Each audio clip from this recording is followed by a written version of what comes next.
Hi friends, welcome to our channel. Bigg Boss season 7లో 11వ వారంలో నామినేట్ అయిన కంటెస్టెంట్స్కి యొక్క బుధవారం మధ్యాహ్నానికి ఓటింగ్ రిజల్ట్ ఎలా ఉంది, ఎవరెవరు ఏ స్థానాల్లో ఉన్నారు, ముఖ్యంగా డేంజర్ జోన్లో ఎవరు ఉన్నారు, వాటి గురించి ఫుల్ డీటెయిల్స్ అయితే మన ఛానల్లో ఎప్పటికప్పుడు అప్డేట్ అవుతూ ఉంటాయండి.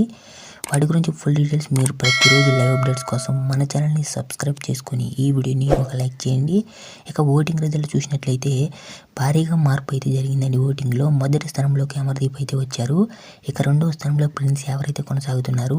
ఇక మూడవ స్థానంలో రతిక, ఇక నాలుగవ స్థానంలో అర్జున్ అయితే కొనసాగుతున్నారు. ఇక ఐదవ స్థానంలో ప్రియాంక అయితే ఉందండి. ఇక ఆరవ స్థానంలో అశ్విని, ఏడవ స్థానంలో గౌతమ్ కృష్ణ, ఇక లాస్ట్ అండ్ ఫైనల్గా ఎనిమిదవ స్థానంలో శోభా శెట్టి అయితే ఉందండి. ఇక డేంజర్ జోన్లో వచ్చేసరికి మనకి ఈ యొక్క ప్రియాంక, అశ్విని, గౌతమ్ కృష్ణ, శోభా శెట్టి ఉన్నారని చెప్పుకోవచ్చు. ఇక ఈ వారం ఎవరైనా ఎలిమినేట్ కావచ్చండి. మీ ఫేవరెట్ కంటెస్టెంట్ ఎవరో కామెంట్ సెక్షన్లో కామెంట్ చేయండి. ఈ వారం ఎవరు ఎలిమినేట్ అవుతారో కూడా కామెంట్ సెక్షన్లో కామెంట్ చేయండి. బిగ్ బాస్ లైవ్ అప్డేట్స్ కోసం మన ఛానల్ని సబ్స్క్రైబ్ చేసుకుని ఈ వీడియోని ఒక లైక్ చేయండి.